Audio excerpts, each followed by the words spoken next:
Señor y Padre, gracias, gracias Padre Celestial por todo este día, por las maravillas que tú nos has dado.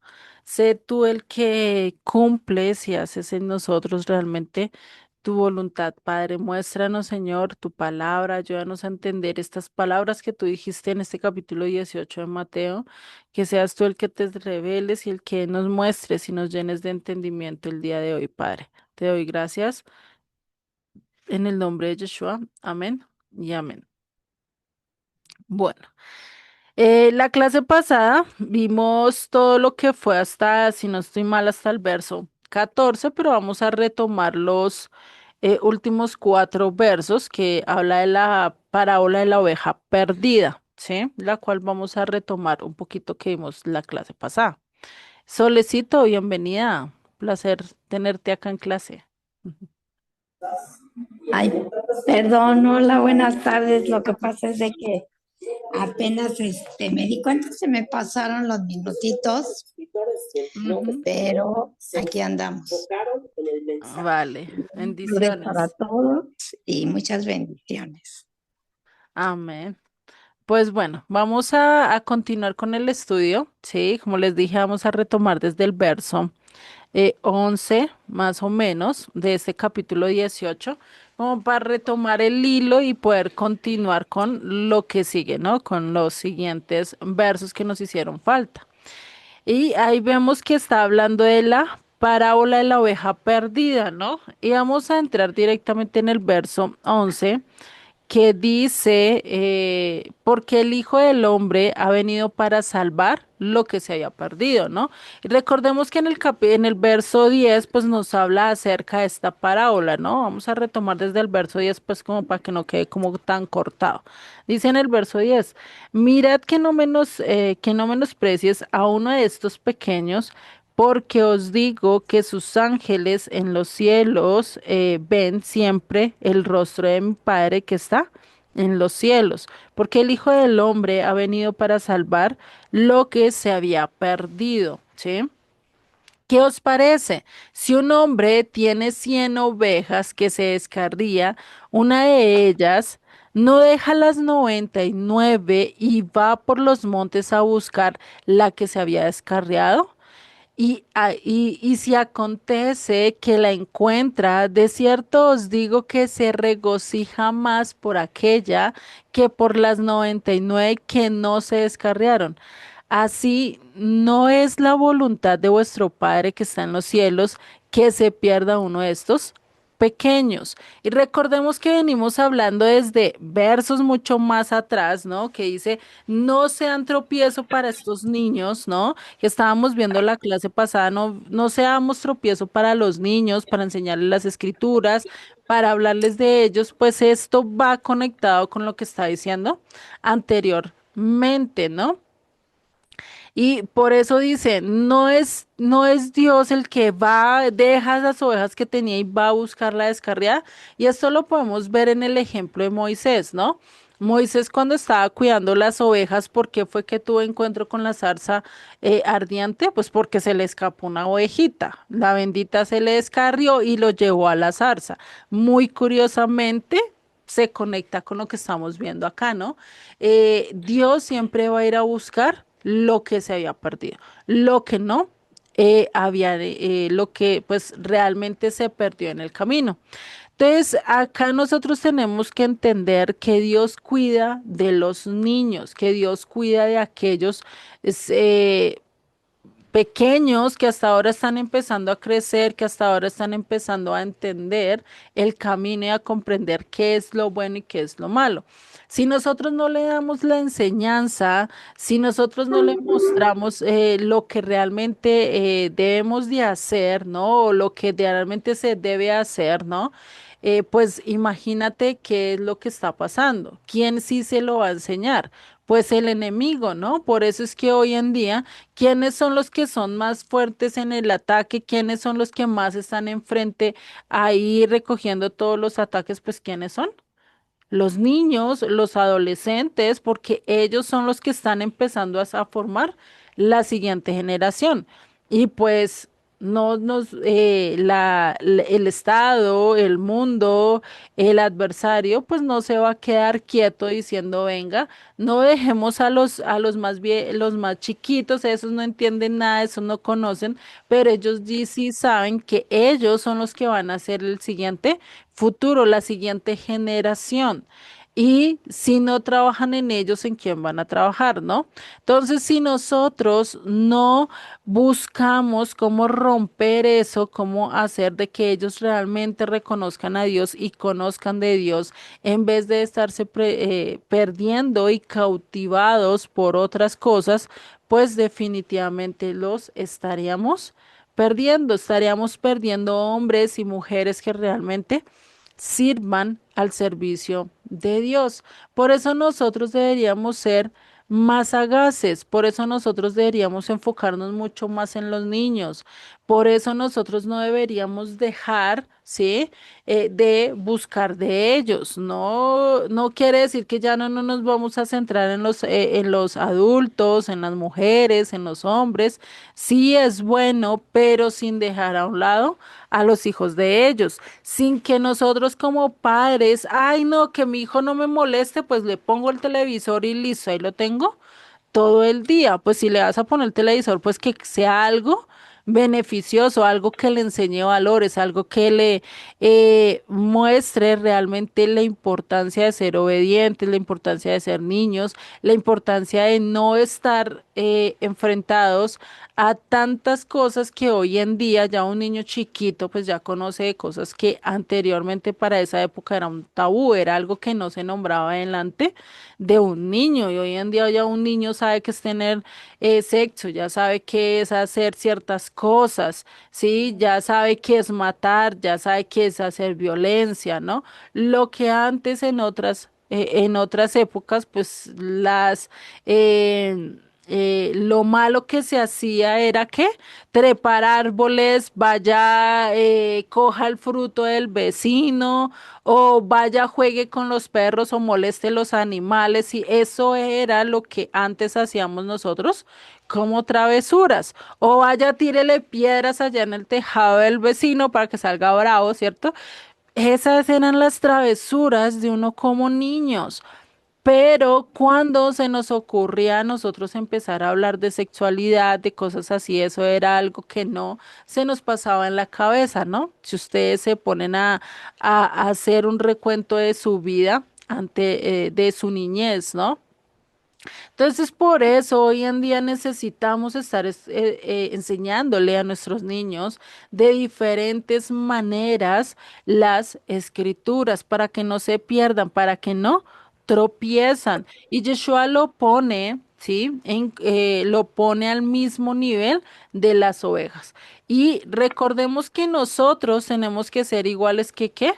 Que un niño, no estar haciendo diferencias del uno del otro, no andar, ay, no, es que como este es rico, yo le hablo y a este pobre no le hablo, o porque este es mendigo, no le hablo y a este que sí tiene plata sí le hablo, pues no podemos hacer eso, debemos de ser como un niño chiquito no le pone cuidado si este hace o este no hace, realmente no le interesa mucho, por eso necesitamos que estar enfocados en lo que el Eterno le está diciendo, ¿sí?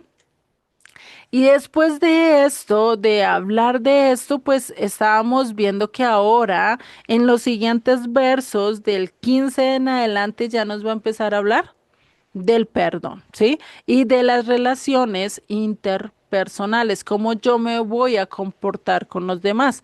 Y pues esto viene ligado con lo que vimos con la inocencia del niño, también con esa parte que el niño no hace acepción de personas, el niño a él le ponen un negrito, le ponen un árabe, le ponen un chino y todos los tres se comunican y se ponen a jugar los tres, ¿no?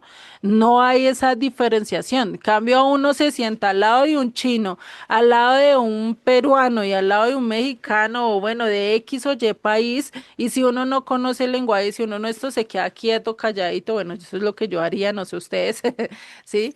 Pero uno ya empieza con timidez y uno ya como que, venga, ¿será que le hablo? ¿Será que no le hablo? ¿Qué le digo? ¿Qué le comento? Y si no tenemos nada en común, ¿qué va a pasar? Vamos a pasar todo el trayecto sentados, si vamos en el bus, si vamos en un camión, si vamos en un tren o X cosa, ¿no? Pues pasaríamos por alto y no nos acercaríamos a la persona por ciertos prejuicios o por ciertos miedos, ¿no? Entonces, por eso necesitamos ir mirando si yo realmente voy a poder ser como un niño, ¿no? Y para ello, pues necesitamos estar mirando, ¿sí? Lo que dice Yeshua. Yeshua, ¿qué dijo acerca de las otras ovejas que él tenía? ¿No? Él dijo, tengo otras ovejas a las cuales yo tengo que buscar, ¿no? A las cuales tengo que mirar. ¿Y esas ovejas quiénes eran? Pues las ovejas perdidas, ¿no? Esa casa del norte que se perdió, que se asimiló en medio de las naciones, ¿no? Que por eso Yeshua dijo varias veces, tengo otras ovejas que tengo que ir a traer. Está hablando con Judá y dice, tengo otro redil, ¿no? A cuál traer. Todas estas cosas que necesitamos conocer, ¿no? Por eso en muchas de las profecías dice que habrá un pastor, que habrá un rebaño y habrá un solo pastor, ¿no? Lo dice Ezequiel, creo que en algunas partes de Isaías, Zacarías creo que también habla acerca de esto. Entonces es algo muy importante que nosotros estemos mirando, ¿no? Que nosotros, Dios nos trajo porque nosotros éramos ovejas descarriadas, ovejas que habíamos perdido el rumbo, no sabíamos qué hacer, no sabíamos qué es lo que Dios estaba pidiendo y estamos pues definitivamente perdiéndonos a nosotros mismos en cuanto a esto, ¿sí? Entonces vamos a ir directamente ya a entrar al tema, ya comenzando todo esto, nos vamos a ir al verso 15, ¿sí? De Mateo 18, que dice, por tanto, si tu hermano peca contra ti, ve y repréndele estando tú y él solos. Y si te oyere, has ganado a tu hermano. Mas si no te oyere, toma aún contigo a uno o dos, para que en boca de dos o tres testigos conste toda palabra. Y si no los oyeres a ellos, dilo a la iglesia. Y si no oyere a la iglesia, tenle por gentil y publicano, ¿no? O sea, tenle por gentil, porque extranjero, porque ya no eres parte de la comunidad, en este caso de la iglesia, ¿no? Como tal. Y acá vamos a ver que nos empieza a mostrar cómo yo debo de manejar mi relación interpersonal, sea en esposos, sea en amistades con X o Y personas, sea entre hermanos, sea en la relación que yo tenga, incluso en el trabajo, incluso en el estudio, incluso en los diferentes ámbitos que nosotros nos presentemos que tenemos que hacer esto. ¿Por qué? Porque a veces nosotros tenemos problemas, por eso dice, si tu hermano peca contra ti, eso también entra entre el esposo o la esposa, si él peca o yo peco, pues tenemos que solucionarlo, ¿no? No podemos dejarlo ahí al son porque sí, porque si no nos volvemos una olla express, guarde y guarde y guarde, y cuando menos pensemos estamos pum, estallando, ¿no? Y hacemos mucho más daño que bien. Entonces, esto es algo que nos habla mucho el Eterno, ¿sí? Y acá vemos, como le estábamos viendo hace rato, vemos que nosotros no debemos de hacer tropezar a quienes, a los niños, debemos de enseñarles, debemos de esto, pero tampoco debemos ser tropiezos para las otras personas en medio de nuestras relaciones, en medio de dificultades o en medio cuando alguien nos ofenda o nos haga daño, ¿no? Porque casi siempre es al de nosotros. Acá ya nos está hablando de que de cómo yo voy a arreglar algo que tuve o un problema que tuve con la otra persona, ¿no? Entonces, ¿qué voy a hacer yo si alguien me ofende? Ah, no, voy y busco al vecino y empiezo a criticarlo y empiezo a hablar pestes de él y eso es lo que tengo que hacer. No, realmente eso no es lo que dice las escrituras. ¿Qué dice la escritura? No, si alguien me ofende, pues tengo que ir y hablar con él a solas, ponerme a cuentas con él, por así decirlo, ¿no? Y realmente ahí está la solución más fácil, la solución que nos quitaría mil problemas a nosotros, pero nosotros ¿qué hacemos? Nosotros realmente buscamos esta solución, nosotros realmente buscamos esto o hacemos esto que Yeshua nos está diciendo para solucionar la mayoría de los problemas. Casi siempre vamos a donde el vecino, casi siempre vamos a donde la amiga, casi siempre vamos a alguien. ¿Sí? A hablar de esto, a mirar cómo solucionarlo en vez de ir directamente con la persona, ¿no? O escuchamos, no, es que Julanita de tal vino y estuvo hablando conmigo y dijo esto y esto y esto de ti, ¿no? Y tú en vez de ir y preguntarle a la persona, venga, ¿realmente usted habló esto de mí? ¿Realmente usted tiene algún problema conmigo? ¿Qué pasa? Ven, hablemos y pues lo solucionamos de una vez, ¿no? Claro, con la mejor actitud, con las mejores palabras, ¿no? Que tus palabras sean las correctas y tu actitud no, pues eso no sirve de nada. Tenemos que tener tanto las palabras correctas como la actitud correcta, o si no, pues imagínate, ¿no?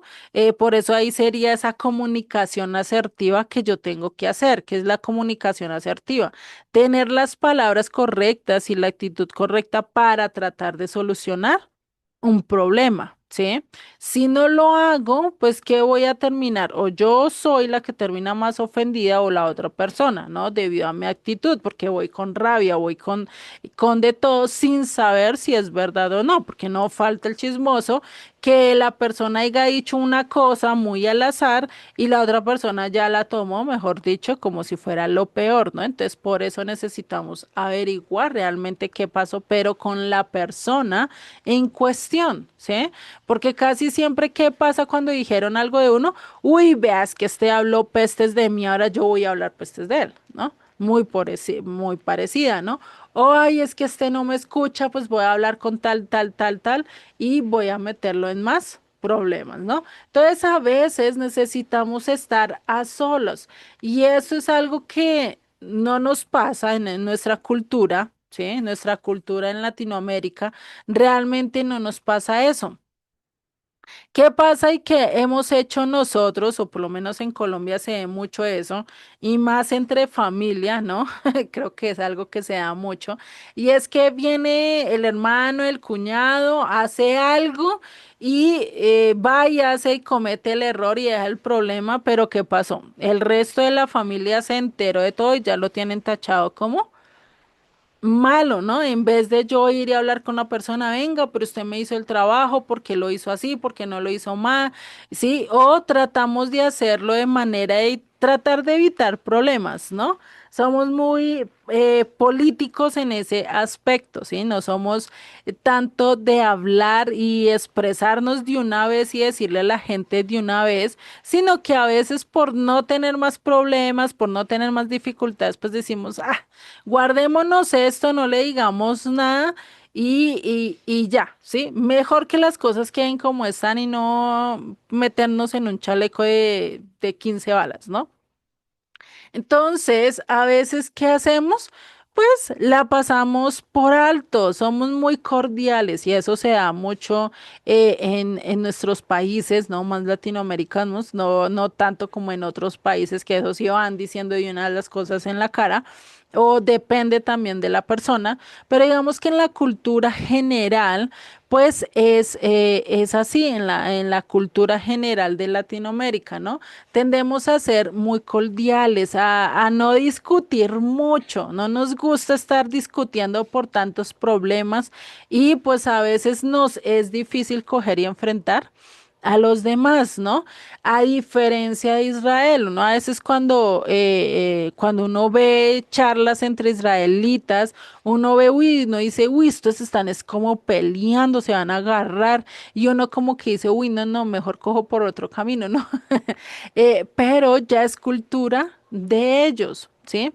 Es cultura que ellos se manejan, que ellos estén hablando duro, que estén peleando, discutiendo, pero realmente lo que es cultura de ellos estar sacando de una pregunta mil interrogantes y estar haciendo así.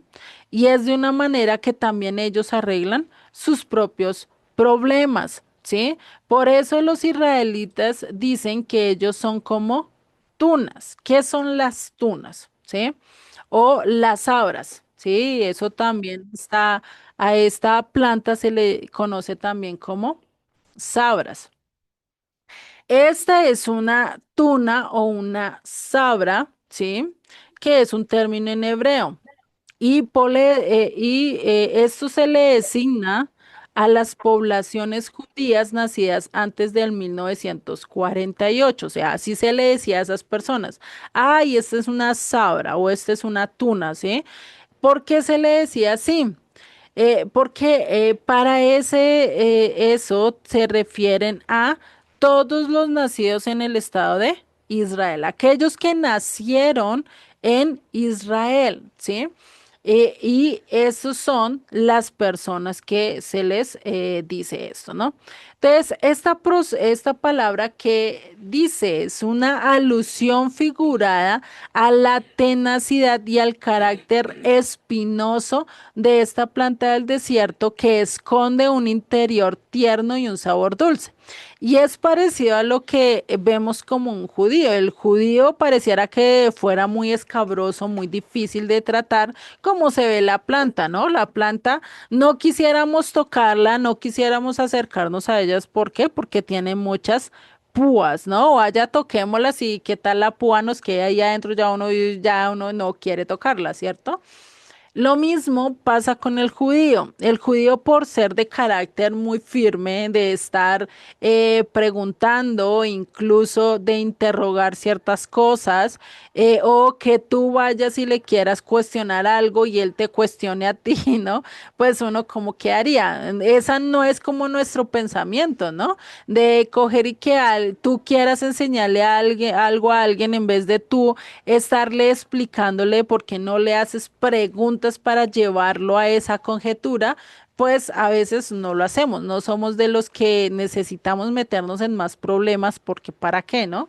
Entonces ellos en el exterior se ven duros, se ven espinosos también, pero por dentro son muy dulces, muy tiernos, es decir, tienen un carácter muy dado al servicio, muy dado a ayudar a los demás. ¿Sí? Y este realmente es eso, ellos tienen un carácter muy fuerte, un trato muy fuerte en el exterior, pero realmente cuando ustedes lo conocen, o bueno, algunos que han tenido la oportunidad de conocer a un judío, pues ellos empiezan a tratarlo uno con mucha más cercanía y tienen un lado muy bonito en ellos, ¿no? Que es algo que a veces nosotros se nos olvida a pesar de que ellos son muy bruscos, ¿no? O no quedarse callado con ciertas cosas que les pasan, como a veces nosotros sí lo hacemos, ¿no? Me quedamos callados en ciertas circunstancias, viene alguien y te pelea y tú no, que por no contestar y por no encender más las llamas, pues no dices nada, ¿cierto? Y pues quedamos así. Por eso es que nosotros como latinoamericanos pues terminamos siendo muy políticos, muy cordiales. No nos gusta meternos en tantos problemas o en tantas cosas, ¿sí? Como, que pasó tal cosa y nosotros decimos, no, bueno, listo, no, tranquilo, no te preocupes, ¿sí? Pero en el fondo, uy, como que este me ofendió, ¿cierto? Pero no lo mostramos en el exterior. No sé si a ustedes le ha pasado, por lo menos que uno va en la calle, va caminando y alguien cogió y te pisó el pie y te dolió y tú lo guardas por dentro y le dices, no, tranquilo, no pasó nada, no me ocurrió nada y por dentro estás, uy, es que hasta, uy, porque no se fijó por dónde camino, porque no sé qué, ¿cierto? Por dentro estamos peleando, pero por fuera mostramos una cara muy caritativa, muy bonita, ¿cierto?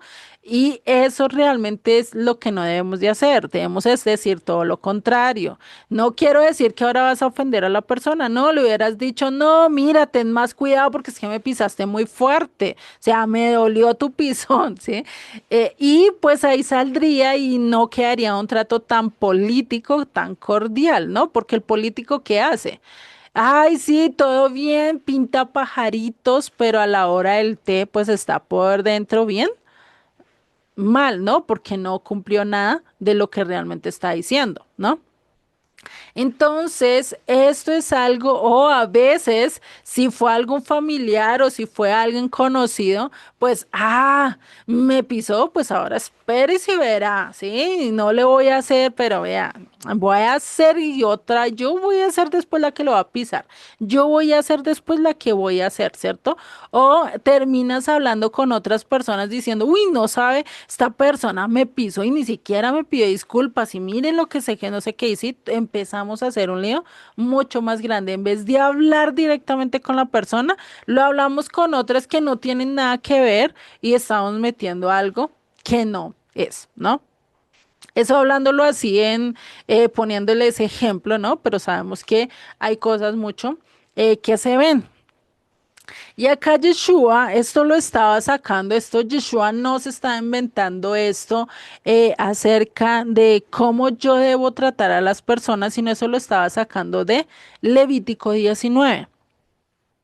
En Levítico 19 nos habla también de ese segundo gran mandamiento que nosotros debemos de tener. El primero, pues, ¿cuál es? El amar a Dios sobre encima de todas las cosas, ¿no?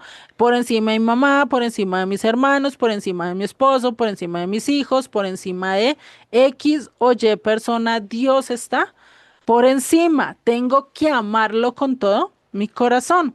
Y el segundo, ¿cuál es? Ama a tu prójimo como a ti mismo, ¿cierto?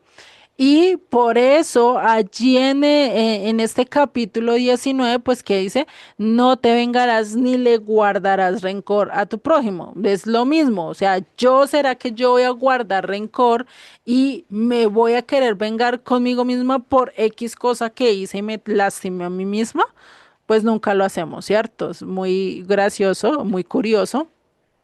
Pero nunca lo hacemos. Nosotros sí podemos cometer mil errores y nos podemos dañar a nosotros mismos, pero a veces ni nos vengamos de nosotros mismos, pero sí lo hacemos con otros, ¿no? Por eso en Levítico 19:17 que nos dice, no aborrecerás a tu hermano en tu corazón. Razonarás con tu prójimo, hablarás con tu prójimo. ¿Qué nos está diciendo Yeshua? Habla tú y tu prójimo a solas. O sea, arregla las cosas tú y él. Con el que tuviste problema, pues ve y arréglalo con él. ¿Para qué metes a terceros, no? Y sigue diciendo, para que no participes de su pecado. ¿Por qué? Porque si tú dejas que eso pase, pues tú vas a cometer otro pecado o vas a hacer otra infracción y pues igual vas a participar en su pecado, ¿no? En el haberte hecho daño. Dice, no te vengarás, ni guardarás rencor a los hijos de tu pueblo, sino amarás a tu prójimo como a ti mismo, yo, el Eterno. O sea, Yeshua no estaba sacando el segundo mandamiento de la manga, no se lo había inventado, no dijo, ay, venga, como yo resumo los 10 mandamientos en dos. Él no se puso a pensarlo, ya estaba escrito, ¿no? Ya estaba dicho tal como tal en las escrituras. Entonces él no tenía nada que inventarse. Por eso sigue en el verso 15. Por tanto, si tu hermano peca contra ti, ve y repréndele estando tú y él solos. El primer paso que yo tengo que hacer es que enfrentarme con él, encontrarme con él, hablarlo con él, ¿sí? En vez de ir y hacer murmuración, chisme, en vez de buscar cómo vengarme de él, pues voy, hablo con él y puedo resolver la mayoría de mis problemas, ¿no? Si yo tengo un hijo que es rebelde, voy, lo hablo, voy, le digo, venga, ¿qué pasa? Sí, empiezo a hacer. es lo que dice Yeshua ahí. Si tuve un problema con mi esposo, no voy a ir con el amigo de él, no voy a ir con mi suegra, sino tengo que ir con quién, con mi esposo, porque con él es que yo tengo que solucionarlo, ¿cierto? Y eso realmente es lo que nosotros debemos de hacer con cada cosa, o si no, pues propiciamos que otros también lleguen a transgredir la ley, la palabra. Y sigue diciendo, si te oyere, has ganado a tu hermano, o sea, si te entiende, si conoce el que te ofendió, se disculpó contigo, dijo, ay, sí, qué pena, no lo vuelvo a hacer, entonces arreglaste las cosas, ganaste un hermano. ¿Por qué? En vez de ganar un enemigo, porque sí, ¿qué tal si tú hubieras tomado la otra decisión? Vas y hablas con no sé quiéncito y con otro y empiezas a hacer quedar mal, pues empiezas a crear, ¿es que? Un enemigo. En cambio, cuando hablas con él, arreglan las cosas los dos, pues empiezas a ganar un amigo, ¿no? Y acá realmente esto que está diciendo Yeshua es entre quienes, entre conocedores de Dios, entre conocedores de la escritura, porque es muy difícil tú llegar a un acuerdo con alguien que no conoce de Dios. ¿Sí? Es muy difícil tú llegar a un acuerdo, llegar a restablecer la ofenda cuando puede ser con alguien que no conozca de Dios y tú te ofendiste por algo que él dijo que para él es lo más normal, lo más natural, ¿no? Y que para nosotros realmente no lo es. Entonces, eso es algo que nosotros tenemos que ver. Y sigue en el verso 16, mas si no te oyere, toma aún contigo a uno o dos. Es decir, bueno, a solas no sirvió. Me le pedí, le hablé, le dije, mira, no hagas esto está mal, estás caminando por donde no debes de ir. Entonces, ¿qué tiene que hacer? No, pues ahora voy y me llevo a dos testigos para que vean que realmente es verdad y que podamos llegar a un acuerdo. Hayan testigos de lo que está pasando, ¿no? Y por eso dice, para que en boca de dos o tres testigos coste toda palabra, o sea, haya evidencia de que se trató de solucionar las cosas, de que se trató eh, de solucionar todo lo que estaba pasando, ¿no? Y eso es lo que hace. Y tratar de buscar a estas dos personas que sean imparciales, ¿no? No que vaya al lado de el uno y el otro al lado del otro, pues imagínate, pues peor la pelea, ¿no? Mejor coger a dos personas que no tienen arte ni parte en el problema, ¿no? Y con eso pues va a tener más imparcialidad, va a tener un juicio mucho más justo, ¿no? Es decir, van a ayudar de una manera mucho más justa, más equitativa a las dos partes, no solo a uno. Van a escuchar las dos partes, van a sacar una conclusión y pues pueden dar una solución mucho más efectiva. Y dice en el verso 17, si no los oyere a ellos, o sea, si no me oyen con estos dos testigos, pues ¿qué dice? Dilo a la iglesia, que eso fue algo que Pablo hizo. Pablo en Primera de Corintios, si no estoy mal, él escuchó que había un hombre, un joven, que estaba metido con la mujer de su papá, ¿sí? No dice si es madrastra, madre, no dice, pero dice que estaba metido con la mujer de su mamá. ¿Qué dijo? De su papá, perdón. ¿Qué dijo? Sáquenlo de la iglesia, sáquenlo de la comunidad, échenselo a Satanás. ¿Por qué? Porque la comunidad ya lo sabía. Sabían que estaban transgrediendo, o sea, no era nada oculto, ¿sí? Y la comunidad lo estaba permitiendo, pero ¿qué dijo Pablo? Eso no se puede permitir. Sáquenlo, échenselo a Satanás. Si él prefiere estar en el pecado, pues echémoslo a Satanás, ¿no? Eso es lo que acá está diciendo. Dilo a la iglesia. Si él no entiende, pues definitivamente quise, tenle por gentil, lo que dijo Pablo. Échenlo a Satanás, que se quede allá con el mundo, si es lo que le gusta, ¿sí? Y eso realmente es algo que a veces nosotros debemos de tener, ¿sí? Si no quieren obedecer, si prefieren el mundo, pues que se queden en el mundo, ¿no? Pues ahí sin nada que hacer. Entonces, eso es de tenerlo por fuera del pacto, ¿no? Ya no va a tener parte ni arte con el pueblo de Dios, sino que va a estar por fuera. Y eso realmente es algo que no está, ¿no? Y recordemos que para la época de Yeshua existía iglesia, había una iglesia como tal. No, ¿cierto? Para esa época pues estaba donde el pueblo.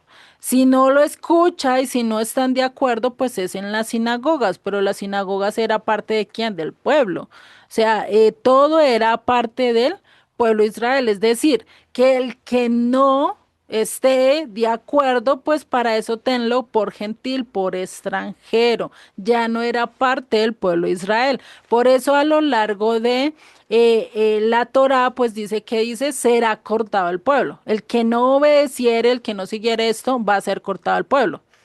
¿Sí? Va a ser echado del pueblo.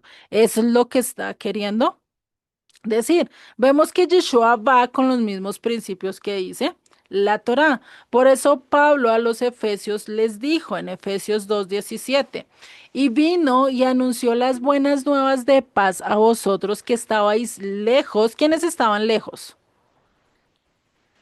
La casa del norte que se había asimilado, que se había perdido en medio de las naciones, que entre esos muy posiblemente estamos tú y yo, ¿no? Y dice, y a los que estaban cerca, ¿quiénes estaban cerca en esos momentos de Pablo? Pues Israel. La casa del sur, Judá, ¿sí? Era lo que estaban cerca. Dice, porque por medio de él, los unos y los otros tenemos entrada por un mismo espíritu al Padre. Así que ya no soy extranjeros ni advenedizos, sino conciudadanos de los santos y miembros de la familia de Dios. Cuando qué? Cuando andamos en un mismo idioma, en un mismo sentir, en querer guardar el pacto, pues yo como quiero guardar los pactos, pues ahora me vuelvo en ciudadano. Ya no soy extranjero, ya no soy advenedizo. Advenedizo quiere decir como arrumado, ¿sí? Eso es como cuando un familiar llega a la casa y dice, me voy a quedar acá y empieza a quedarse como un mes, pues ya empieza a ser que arrumado ahí en la casa, pero no tiene los mismos derechos que aquellos que estaban viviendo o son dueños de la casa, ¿no? Eso es lo que quiere decir. Es un arrumado, ya no eres advenedizo, ya no eres arrumado, ¿sí? Como por lo menos lo podemos ver hoy en día con los venezolanos que están en nuestros países, ¿sí? Hoy en día hay venezolanos por todo lado. Entonces, ya no estamos como ellos. Ellos quieren tener los mismos derechos del país en el que están, por lo menos acá en Colombia. Bueno, que Colombia le ha dado muchos derechos, eso es otra cosa, pero no tienen los mismos derechos que un ciudadano normal. ¿Cierto? ¿Por qué? Porque están arrumados. El gobierno o la gente puede estarlos ayudando, pero eso no quiere decir que sean parte de Colombia, ¿sí? Lo mismo pues en sus países. Eso es arrumado, porque no tiene la ciudadanía. Ya cuando se hace la ciudadanía, pues ya las cosas cambian, ya tienen muchos más derechos, ya tienen muchas más cosas, ¿cierto? Lo mismo sería con nosotros y el pueblo de Dios. Entonces, un gentil que es no tiene pactos, que no tiene nada, ¿cierto? Entonces, simplemente está fuera del pacto de Dios, no está bajo la constitución de Dios, ¿sí? Por eso nosotros tenemos ¿qué? Que ser injertados, somos gentiles. Yo no nací siendo parte del reino de Israel, no nací siendo parte de la familia de Dios, necesito ser ¿qué? Injertada. ¿Sí? Si no soy injertada, pues ¿cómo yo voy a crecer de acuerdo a la voluntad de Dios? Y eso realmente es lo que nos dice Pablo en la carta a los Efesios en el capítulo 2 y 3, ¿no? Ya ustedes después lo pueden revisar ya un poquito más ameno. Entonces, si nosotros no nos sometemos a las leyes divinas, pues ¿cómo vamos a tener misericordia? ¿Cómo vamos a recibir esas promesas si estamos fuera de pacto? Y es curioso, ¿no? Porque cuando estábamos en el protestantismo, en el catolicismo, decían, no, es que esta promesa es para ti, esta otra promesa es para ti, esta otra promesa es para ti, pero nunca vimos que yo para recoger esas promesas tenía que estar en pacto con Dios y tenía que estar actuando de acuerdo a la ley de Dios. Estoy obligado a actuar de acuerdo a la ley de Dios. Lo mismo que cuando nos enseñaban Josué, ¿no? Lo que dice en Josué 1. Nos enseñaban casi siempre era el 8 o el verso 9, ¿no? Pero anteriormente está la obligación o el deber que yo tengo que tener para que todo me vaya bien. Todo no me va a ir bien solo por decirle a Dios, Dios mío, gracias y te quiero y ya. Pero no te obedezco, pero yo quiero hacer las cosas como yo quiera, ¿no? Eso es lo mismo que yo coger y meterme en el ejército, ¿no? Dice, yo voy a servir al ejército de X nación, pero voy a hacer mi voluntad. Ah, pues como yo ya soy parte del ejército, pues voy a ir a hacer esto, pero no tiene nada que ver con el ejército. ¿Será que te lo van a valer? Pues lo primero que te van a decir, oiga, venga, ¿usted qué se dice ser parte del ejército si no está actuando como debe estar actuando, bajo las normas del ejército, ¿cierto? Entonces, ¿qué pasa? Te sacan, te expulsan y terminas con un historial totalmente malo, ¿no? Y a eso es a lo que no estamos dispuestos. Por eso el gentil no tiene la obligación de guardar el pacto, pero el que está bajo la autoridad de Dios tiene que la obligación de guardarlo. Por eso nosotros debemos de estar mirando y es muy importante, ¿cierto? Que nosotros consideremos no estar reprendiendo a un gentil, a alguien que no está en pacto. ¿Yo por qué lo voy a reprender? Es lo mismo que yo vea a un niño que yo conozco, que es del vecino, y tratándolo de reprender porque pues está haciendo las cosas mal, ¿no? Y eso en nuestra cultura, eso es antes una ofensa. Venga, que alguien vaya y le diga algo a mi hijo y verá, ay, Dios mío, se me sale el león o la tigresa que llevo dentro, ¿cierto? Es muy curioso, pero en otras culturas no, por lo menos en Corea, hay un hombre que vive acá que es de Corea y él habla mucho acerca de su cultura y dice que acá nadie le puede decir nada al hijo del vecino, ¿cierto? Pero en Corea es totalmente diferente. Allá ven que los niños se están portando mal, un adulto o algo así, cogen y los regañan de una vez, no van diciendo ni nada de eso. ¿Y es por qué? Porque todo el pueblo es como unido, ¿sí? O sea, todos se creen como familia y le enseñan a los niños desde muy chiquitos a respetar a los adultos y que lo que los adultos le dicen es verdad, ¿no? Por eso hay tanta confianza y como tanta obediencia en ellos, ¿no? Desde muy chiquitos, a diferencia de nosotros, ¿no? Pero imagínense nosotros estar caminando y vaya y mi hijo haga mal y en el camino se presente alguien y lo esté regañando y yo de una vez me salga como leona, pues, ¿qué pasa? Esa persona no tiene arte ni parte en mi familia porque le está diciendo esto. Es lo mismo, ¿sí? Eh, yo como persona, como líder, yo no le puedo estar diciendo a una persona que está en contra de Dios, que no ha conocido y no ha entrado en pacto de Dios, que obedezca la ley de Dios, pues eso es difícil. Eso es como decirle a un francés, venga, obedezca las leyes de Colombia, porque es que yo quiero que obedezca las leyes de Colombia. No. O sea, es ilógico hacerlo, ¿cierto? Y más diciéndole, estando en Francia, diciéndole y hablándole desde acá, desde Colombia, venga, es que usted tiene que cumplir las leyes de Colombia allá en Francia. O sea, ¿será correcto lo que yo le estoy diciendo? No, ¿cierto? Porque está en otro país, está en otro lugar, está en otro mundo, bajo otros pactos, bajo otras obligaciones y deberes, pero con otro reino. Lo mismo es con el gentil. Yo no le puedo estar obligando y diciendo, venga, usted tiene que dejar de hacer esto o esto, porque usted ya no es un gentil. Si él ni siquiera lo ha entendido, si él ni siquiera ha entrado en pacto, ¿sí? Y eso es lo que nos pasa con nuestros hijos, con nuestro esposo, con nuestras tías, con nuestras hermanas, con nuestras madres, con aquellas personas que no estén en pacto con Dios. Yo no les puedo exigir que tengan una vida santa. ¿Por qué? Porque no son pacto, no están en pacto. ¿Cómo yo les voy a exigir algo que ellos no tenemos que estar decidiendo por ellos? No tenemos por qué estarles diciendo a ellos, venga, cómo se tienen que comportar. Eso es porque ellos no están en pacto, no lo van a entender a buenas y primeras. Necesitamos es que tener misericordia, a tratar de llevar las cosas bien, hablar con ellos de frente, decirles, mire, yo estoy guardando esto, porque yo ya creo en esto, tú no crees en eso, listo, ¿sí? Pero respeta y yo te voy a respetar a ti, ¿sí? Y así sucesivamente.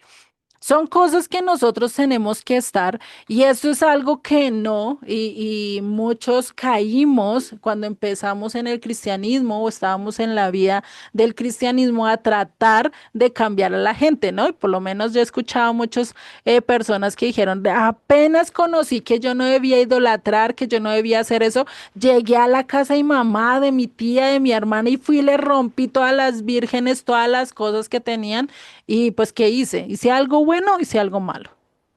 Hice algo malo porque Dios me estaba hablando, ¿era quién? A mí, Dios todavía no le estaba hablando a esas personas todavía no habían entendido, entonces ¿yo qué hice? Las ofendí. Y eso hizo que no quisieran regresar mucho más al camino de Dios. Por eso yo no puedo exigirle a alguien que no es de la casa de Dios, que no tiene el apellido de Israel, o decirles es que ustedes tienen que obedecer y vivir como Israel, ¿no? Porque si son de apellido, otro apellido, sí, ustedes ya saben de qué apellido estamos hablando, ¿no? Del apellido del adversario, están en apostasía, están yendo en contra de Dios a pesar de que no lo saben, ¿no? Pero yo, ¿cómo las voy a compartir? Si Dios es el único que las puede traer, Dios es el único que les puede mostrar el camino, ¿no? Entonces, entrar en pacto con Dios es que es un acto ¿qué? Voluntario. Yo no puedo obligar a nadie a que siga a Dios. Yo no puedo obligarle, puedo mostrarle, puedo ser un ejemplo para esa persona, pero no puedo obligar. No puedo obligar a mi esposo, no puedo obligar a mi madre, no puedo obligar a mis hermanos, a mis hijos, a nadie puedo obligar para que se convierta a las cosas de Dios. ¿Qué tengo que hacer yo? Obedecer, cumplir y mostrar con mi testimonio que es mejor vivir para Dios que para el mundo. Eso sí lo podemos hacer. Eso sí puedo mostrarle yo y muchas veces por mi ejemplo ellos pueden conocer y pueden entender a Dios. Y cuando Dios les hable, pues va a ser un poquito más fácil la cercanía con Dios. ¿Por qué? Porque han visto el ejemplo de alguien que sí realmente quiere estar ceñido a la voluntad de Él, ¿no? Por eso necesitamos que respetar. Si nosotros a veces nos ofende que nos estén diciendo cosas que no son de nuestra fe, ¿no? ¿Qué será nosotros decirle a ellos y estarles hurgando ahí en el dedo de lo que ellos están haciendo en la llaga, perdón, en la llaga, en la herida o en el pecado en el que están, ¿no? Por lo menos decirle a un homosexual es que usted no debe ser homosexual porque esto. Ellos decidieron ese camino. Sí está en nosotros el decirle está mal, está esto, pero ¿qué tal yo llegar y lo primero que le voy a decir es eso? ¿Me estoy acercando a él? ¿Estoy queriendo que realmente él conozca a Dios? No, estoy queriendo juzgarlo y estoy queriendo condenarlo de una vez cuando realmente a eso no me llamó el Eterno. Debemos de empezar a mirar cómo manejar las situaciones para poder llevar a la otra persona a reconciliarse con Dios, ¿sí? A no sentirse juzgada. Que Dios lo juzga, que Dios condena el pecado, sí, es una parte de las escrituras, pero también tienen que ver una parte que Dios también perdona, que también Dios va y rescata allá a la persona más olvidada como Rahab, una prostituta, ¿no? Y que Dios mandó a dos espías directamente a rescatarla a ella. No fueron ni siquiera mandados, fueron y miraron las murallas, no fueron y dijeron nada, no vieron nada en sí de la ciudad, sino fueron y hablaron, fue con Rahab, porque ni siquiera les dio tiempo para ir a mirar la ciudad, sino directamente se encontraron con ella, ¿no? Entonces, vemos que Dios facilita las cosas y uno le puede enseñar eso y uno les puede decir, mira, el único que te puede sacar de esa situación es Dios. Si Dios rescató a esta mujer de un pueblo extranjero, de un pueblo que no tenía nada que ver con él, pero que vio su corazón, pero que vio su sinceridad de quererlo buscar y fue y mandó gente específicamente para buscarlos, que ellos no entendieron la razón a primera vista y que muy posiblemente Josué y todos ellos no lo entendieron en ese momento, como nosotros lo vemos ya hoy en día, ¿no? Imagínate lo que ellos hubieran dicho. Uy, es que definitivamente Dios no hace excepción de personas. Lo que dijo Pedro, ¿no? Definitivamente, a donde la persona quiera buscar de Dios sin importar raza, cultura, credo, Dios va a ir allá y lo va a buscar, lo va a rescatar. Esa oveja estaba perdida y por eso fue a las 99 y trajo esa ovejita, ¿no? Entonces, necesitamos estar tratando de buscar maneras para realmente tratar de mostrarle esa parte de Dios, ¿no? Por eso dice en Mateo 18:18, de cierto os digo que todo lo que atéis en la tierra será atado en el cielo, y lo que desatéis en la tierra será desatado en el cielo. Acá está hablando de reconciliar, no de decir, ay, no, es que voy a desatar los grandes tesoros del reino, joyas, oro, plata, casas, carro, motos, porque pues esa es la concepción que hoy en día se está vendiendo, cuando realmente no es así. Aquello que yo voy a atar, ¿sí? Eso es lo que no va a aplicar. Por eso, ¿qué es lo que está diciendo? Y si nosotros lo miramos acá, ya ahorita vamos a entender esto un poquito más adelante. ¿Qué dice en el verso 19? Otra vez os digo que si dos de vosotros se pusieren de acuerdo, está en el verso 19, que dice, en la tierra acerca de cualquier cosa que pidieren, les será hecho por mi Padre que está en los cielos. ¿Qué dice? Si dos estuvieren de acuerdo, si dos vayan por el mismo camino, ¿no? ¿Qué pasa si yo quiero llegar a Tijuana, ¿sí? X lugar, ¿sí? Y me voy con mi amigo, pero mi amigo quiere ir para Acapulco, ¿sí? Nombres que se me vienen acá a la cabeza. ¿Qué pasa? Los dos van en la misma dirección, van a llegar a la misma meta. ¿Dios los va a ayudar para que los dos vayan por el mismo camino? Pues no, porque están en desacuerdo, sus mentes y sus objetivos son totalmente diferentes, ¿cierto? Pero ¿qué pasa si los dos dicen, no, venga, primero vamos a Acapulco y después vamos a Tijuana, ¿sí? O vamos primero a Tijuana y después vamos a Acapulco. ¿Qué pasa? Tenemos mucho mejor. Vamos los dos direccionados en un mismo camino, en un mismo pensamiento, ¿cierto? Por eso dice, sigue diciendo en el 20, porque donde están dos o tres congregados, ¿en dónde? ¿En qué? En mi nombre, buscando, perseverando a mí, dice, allí estoy en medio de ellos, ¿sí? Entonces, en este texto no es que nosotros ahí estamos para qué, para estarle pidiendo a Dios las cosas que nosotros queramos, casa, beca, fortuna, riqueza, propiedades. Realmente eso no es lo que busca, ¿sí? No está hablando de eso, está tratando de qué, de hablar qué, de esa comunidad que está ubicada, que está tratando de buscar directamente de quién, del nombre de Dios, que están reunidos en su nombre. Cuando habla que están reunidos en su nombre, es que siguen sus enseñanzas, es que siguen los principios de Él, que siguen lo que es su carácter, que es misericordioso, que es bondadoso, que es amoroso, todas esas características que Yeshua nos mostró cuando estuvo acá, ¿no?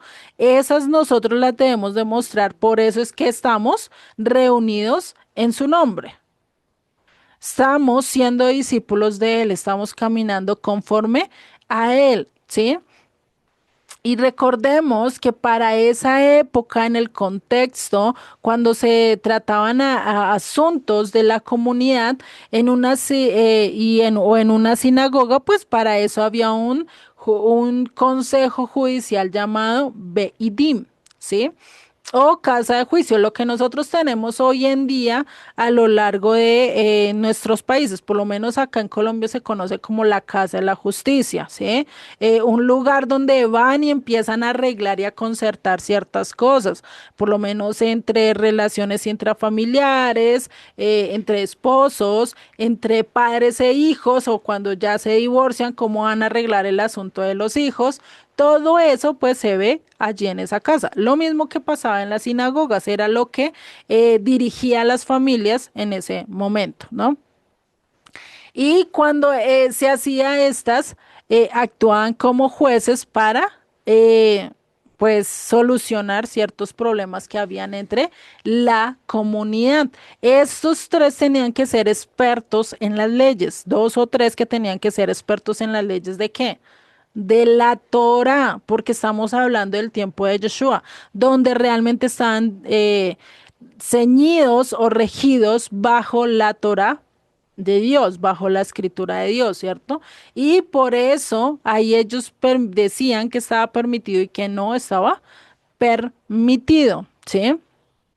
Y eso, pues teniendo la sabiduría de Dios. Esto es lo mismo que se hacía por lo menos para el tiempo de Moisés y de Josué, cuando se hacía estos jueces, ¿no? Que tenía de cada, de 50 de miles, algo así, que había como un rango en el que iban de menor a mayor, ¿no? Había de 10, había de 50 personas y así para regirlos y poder, digamos, tratar asuntos mucho más difíciles. Y a Moisés como líder, pues le llegaban esos asuntos que ninguno de estos jueces podía solucionar. ¿Sí? Y ya pues el trabajo de juez pues a Moisés pues le tocó mucho más fácil, ¿no? Entonces este pasaje está hablando acerca de qué, de la reconciliación. Acá cuando hable, es que no creo que no lo coloque acá. Cuando habla de atar y desatar, ¿sí? Está hablando más que todo de esto de, ay, se me olvidó esas dos palabras. Denme un momento, se las busco acá. Ese está hablando realmente de dos palabras que nosotros tenemos que tener presentes, ¿sí? No es atar y desatar, eso también lo vimos creo que en otro estudio. No, ese lo vimos también en otro lado de atar y desatar. ¿M? Que no era tanto el que yo ate a los demás, ¿sí? En ciertas circunstancias, sino más bien en otra parte, ¿sí? O sea, más que todo acerca de la reconciliación. Si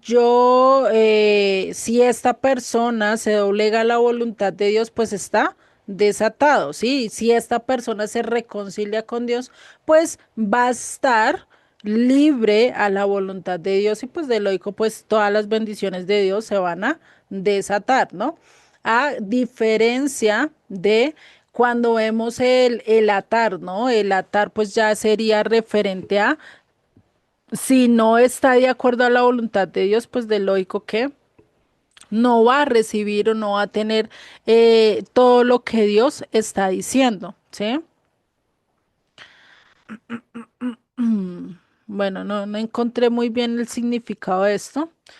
Si algo se los quedo debiendo ya para la próxima clase. Voy a mirar a ver si lo encuentro. Que son dos términos totalmente diferentes a veces a lo que nosotros entendemos. Mm, bueno, entonces vamos a seguir, ¿sí? Este, acá lo señalo para ahorita buscarlo. Bueno, entonces sigue en el verso 21, ¿sí? Sigue diciendo. Entonces se le acercó Pedro y le dijo, Señor, ¿cuántas veces perdonaré a mi hermano que peque contra mí? O sea, la anterior vez vimos cómo solucionar ese problema, ¿no? Aquel que pegó contra mí, bueno, ¿cómo yo debo solucionar y arreglar esa ofensa? Sí, que tenemos tres pasos. Primero, hablar con él a solas. Si no soluciona, si no hay solución, pues busco dos testigos ajenos a nosotros. Si no, pues hablo con la comunidad. Si no, pues ya lo doy por gentil, ¿no? Esos son como los cuatro pasos que debemos de tener. Ya después de eso, ahora, ¿qué hago con lo que yo me sentí como ofendido? ¿Lo tengo que perdonar o no lo tengo que perdonar? ¿Y cuántas veces tengo que perdonarlo, no?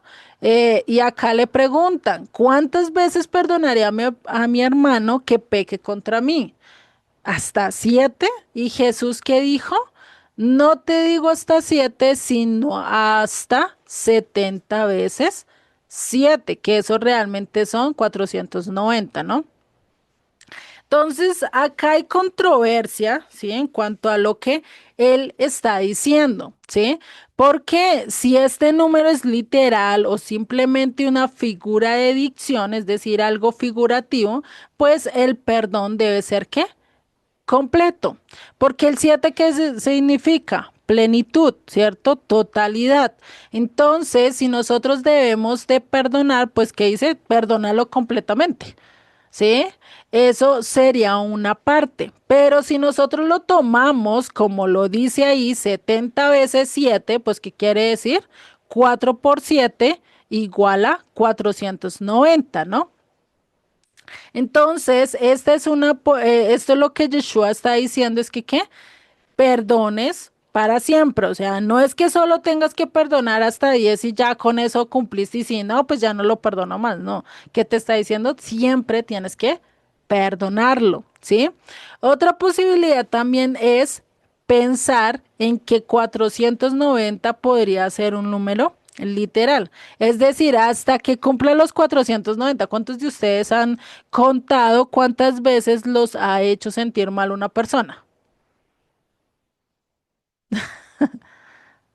Algunos de ustedes, yo nunca lo he hecho, no sé ustedes, ustedes han contado, uy, es que mi esposo me hizo esto y ya lleva 10 veces que me ha ofendido o 20 veces que me ha ofendido. ¿Será que ustedes llevan la cuenta?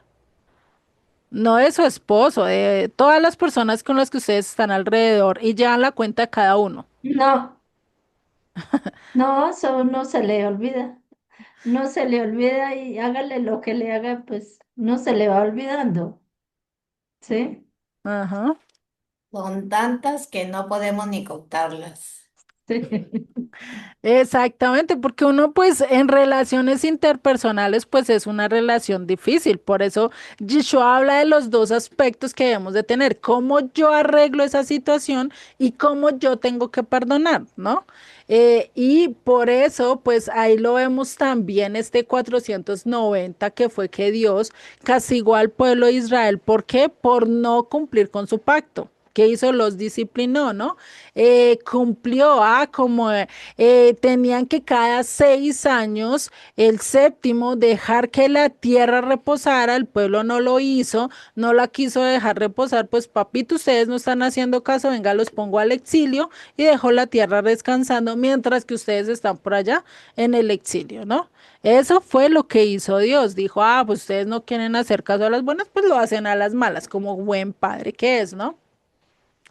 Y por eso, pues es lo que nos dice Levítico 25:1, que nos dice, el Eterno habló a Moisés en el monte Sinaí diciendo, habla a los hijos de Israel y diles, cuando hayáis entrado en la tierra que yo os doy, y la tierra guardará reposo para el Eterno. 6 años sembrará tu tierra y 6 años podarás tu viña y recogerás sus frutos. Pero el séptimo año la tierra tendrá ¿qué? Descanso. Es decir, tú no vas a mover un dedo en esa tierra, no la vas a podar, no la vas a trabajar. Si caen frutos, los vas a dejar ahí. Bueno, no creo, si caen frutos, los coges, te los comes, ¿no? Pero no vas a ir a cosecharlos tú mismos, esperas que el fruto caiga, ¿sí? No vas a hacer trabajo en la viña. Y dice, no sembrarás tu tierra ni podarás tu viña, o sea, no la vas a arar, no vas a sembrar lo que de la tierra, eso fue que Dios lo trabajó, ¿sí? Y dice, lo que de suyo naciere en tus tierras, segada, no lo segarás, no lo cosecharás, y las uvas de tu viñedo no vendimiarás. Año de reposo será para la tierra, es decir, no la puedes cosechar, ¿sí? No la puedes sacar, que ya se cayó, no sé si se podrá recoger así después. Eso solo Dios no lo dirá, ¿no? Pero hay que está diciendo, no lo puedes cosechar. Ay, que ya me dio un racimo de uvas, venga, porque es que me lo dio, ¿no? ¿Qué dice? No cosecharás, no vendimiarás, ¿no? No vas a trabajar.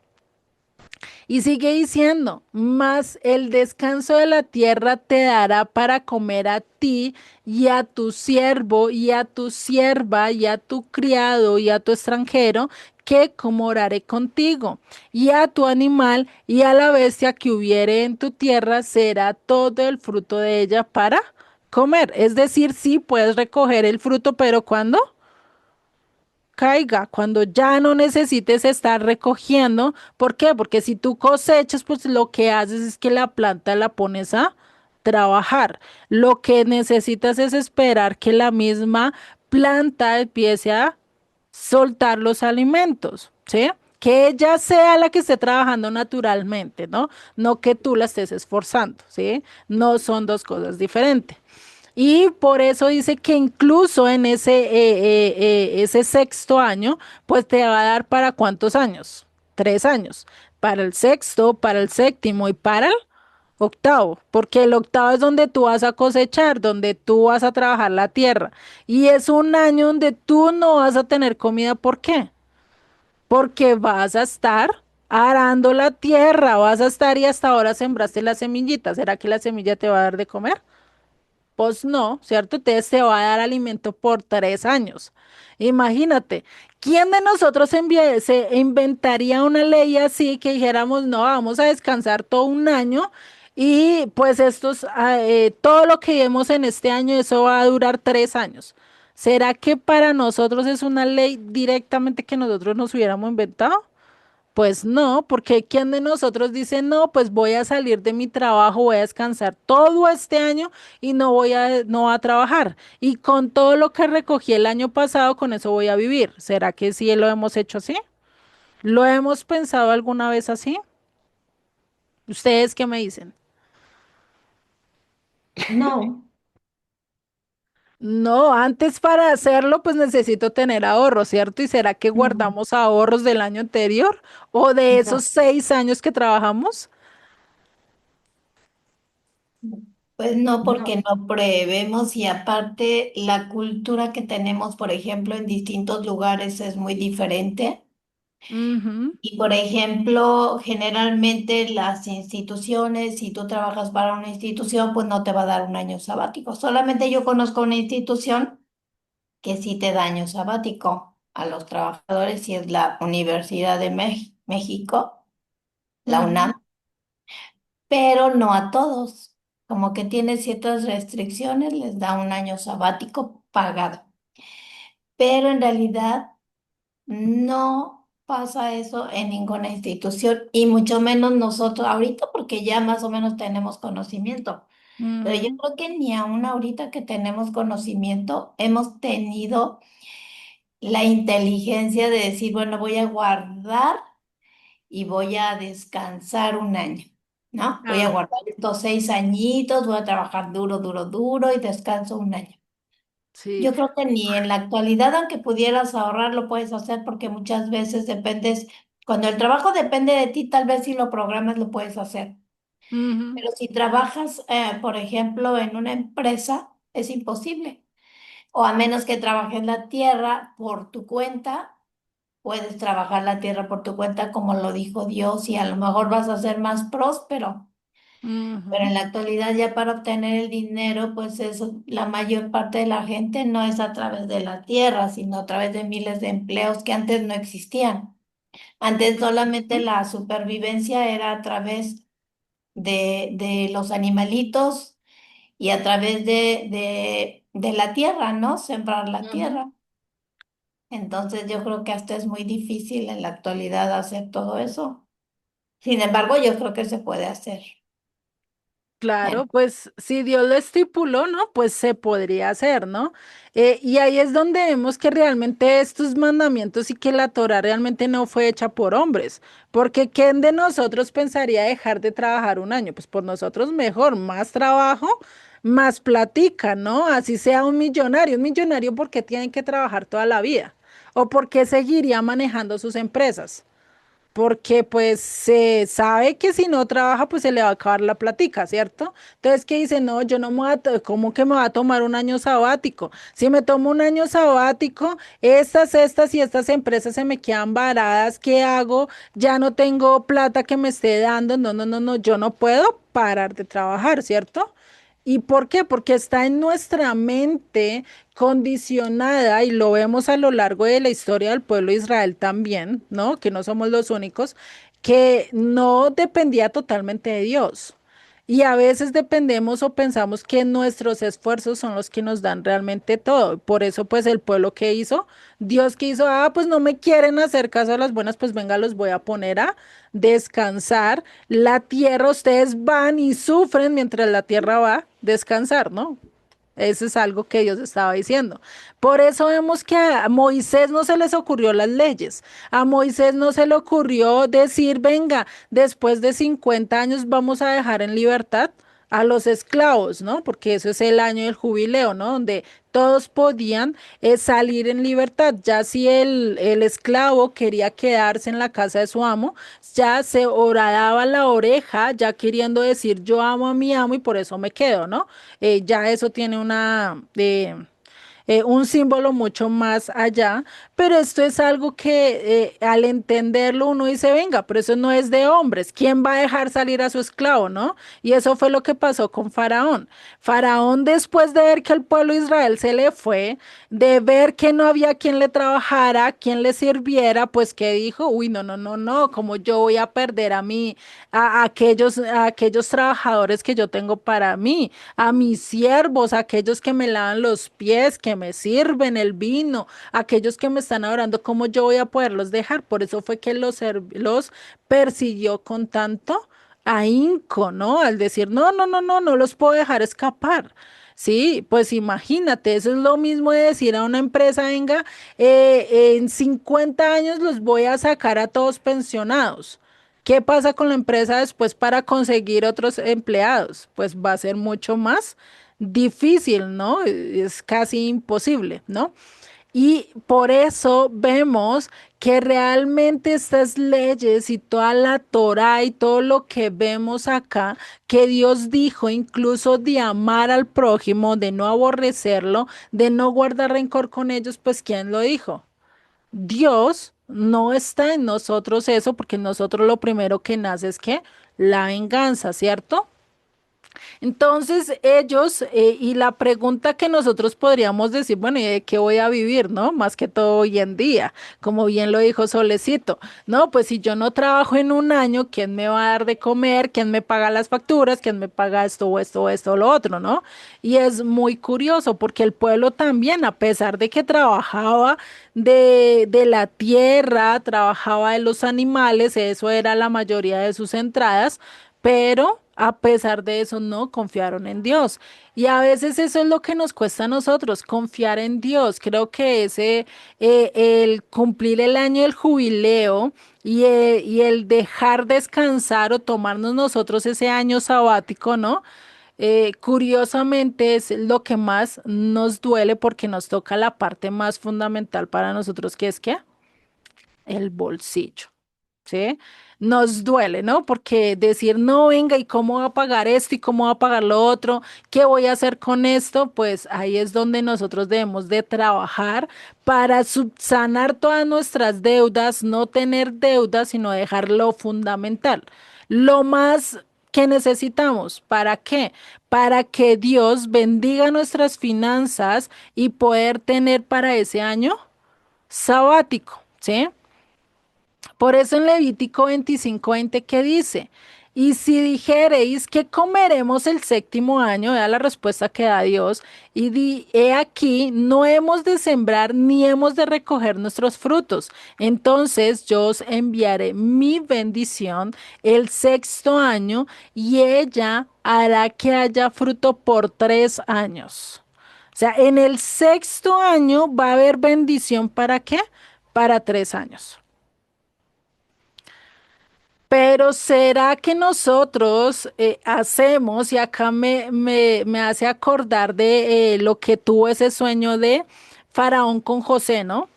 Faraón que dijo, ese sueño donde había 7 vacas gordas y 7 vacas flacas, ¿no? Un periodo donde iban a haber 7 años de totalmente abundancia, o sea, iban a recoger comida por montones, pero otros 7 años donde ya no iba a haber comida. ¿Y qué tenían que hacer? Pues ser buenos administradores, como lo fue José, ¿no? Yo me pregunto él cómo haría para que en 7 años haber ahorrado y eso le hubiera ayudado a no solo alimentar a Egipto, sino a todos alrededor, tanto que para ese entonces, pues Egipto se volvió un imperio mucho más fuerte, ¿no? Debido a José con todo lo que ganó, ¿no?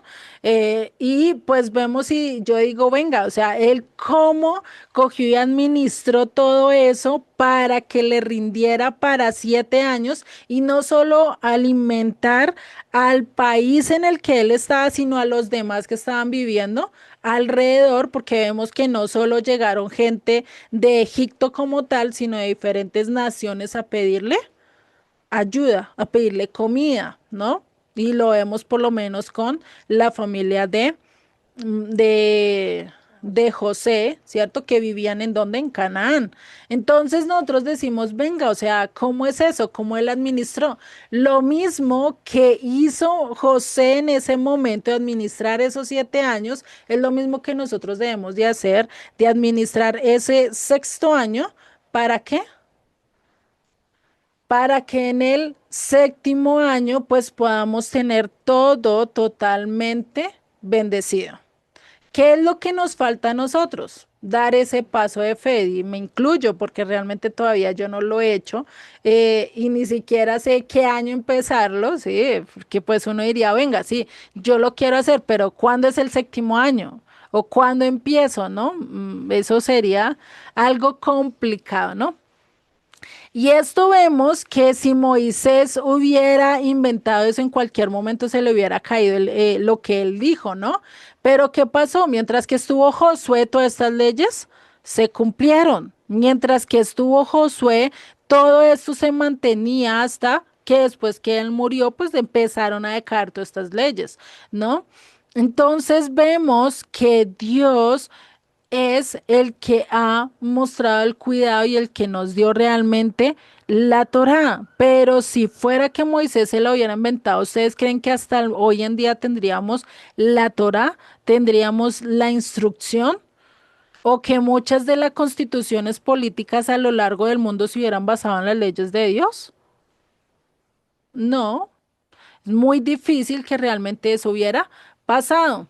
Por eso el pueblo, como no obedeció, pues fue un espacio de 490 años que le tocó pasar, ¿qué? Castigados, disciplinados, ¿no? Que solo fueron 70 años, ¿no? 490 años donde ellos no obedecieron, donde no guardaron el séptimo año, donde no cumplieron eso, por eso se fueron 70 años ¿a dónde? A Babilonia, ¿no? Al exilio. ¿Por qué? Porque no descansaron la tierra de Dios. Entonces, por eso Dios determinó que ¿qué? Que se reposara esos 70 años. Entonces, Dios decretó que el pueblo fuera ¿a dónde? A Babilonia, ¿no? Y ahí fue cuando ya después de los 70 años que pasó, ahí sí hubo un decreto donde dijo, listo, ahora sí, ya la tierra reposó lo que tenían que reposar, ahora sí vuelvan a la tierra, ¿no?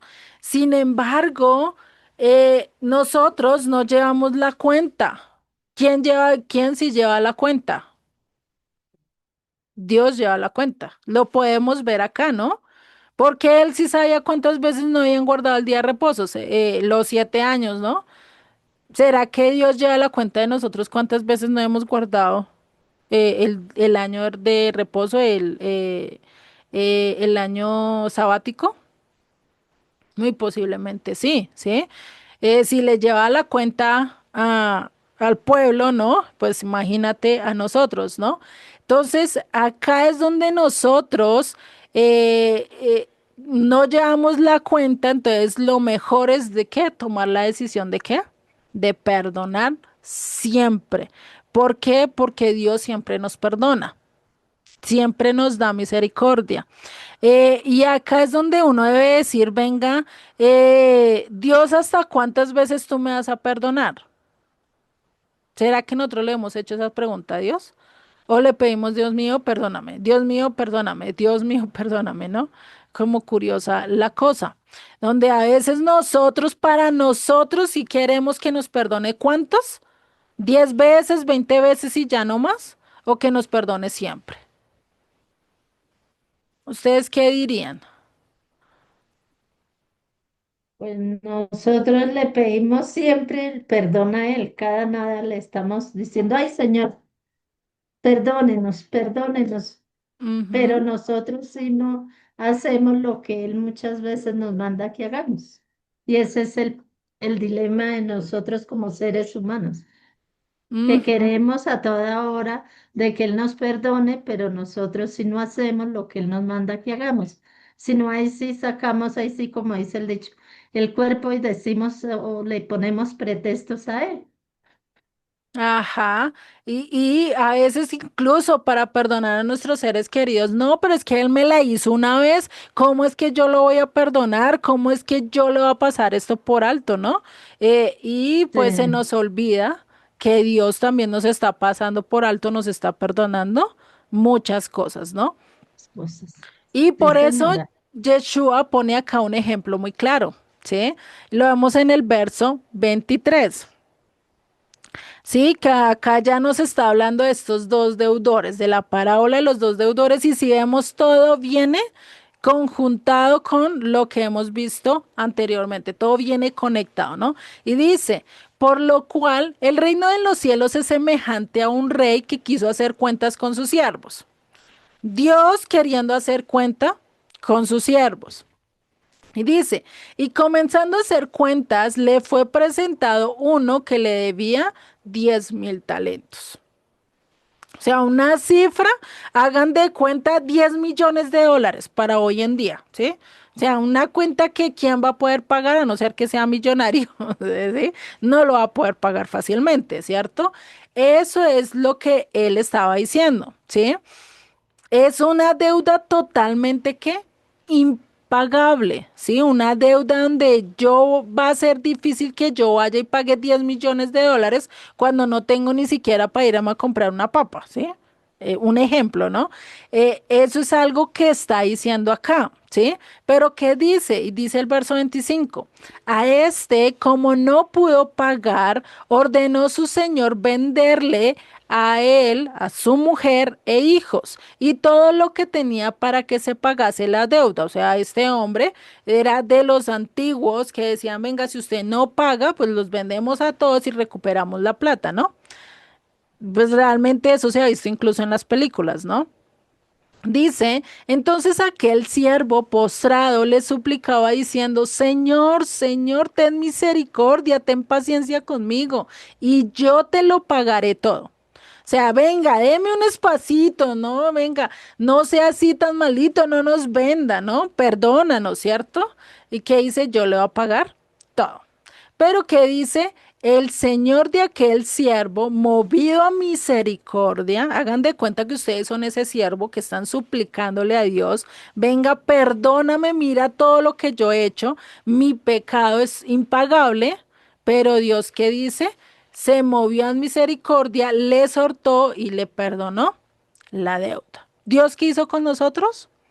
Nos perdonó la deuda, nos mostró misericordia, nos dio salvación. Ya no estamos para ira, sino para misericordia. Y sigue diciendo, pero saliendo aquel siervo, halló a uno de sus consiervos que le debía 100 denarios, una deuda pagable, una deuda que puede ser pagada fácilmente, que son 10 millones de dólares a, 10 a 100 dólares.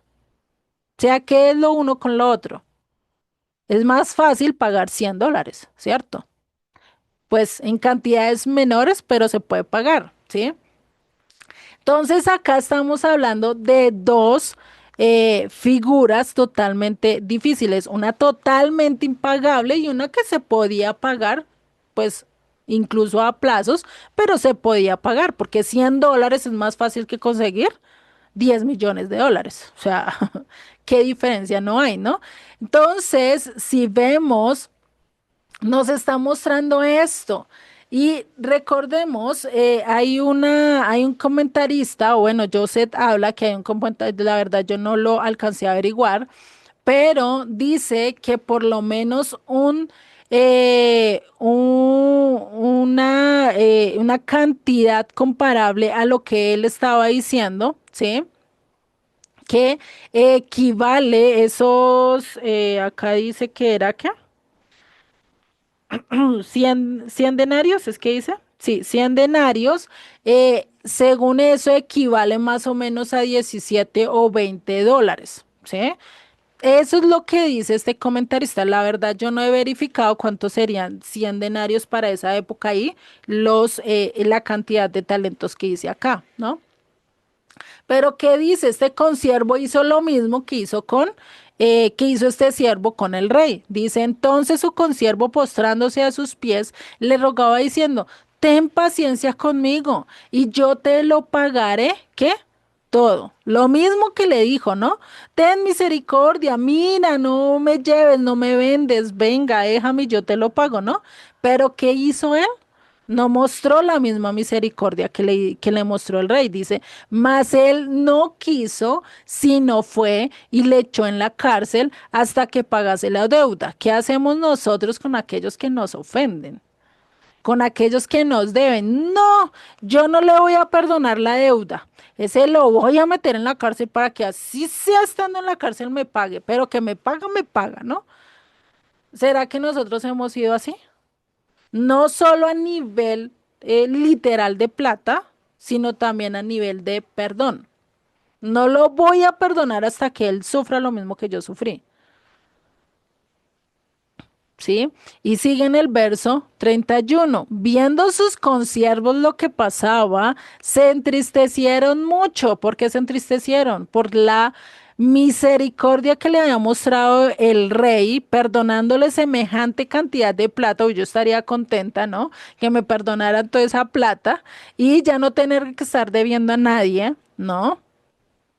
Y pues estando paz. Ya yo con esa misma gracia, pues también podría perdonar a otros, pero este siervo no lo hizo, ¿sí? ¿Qué dice? Entonces fueron y qué?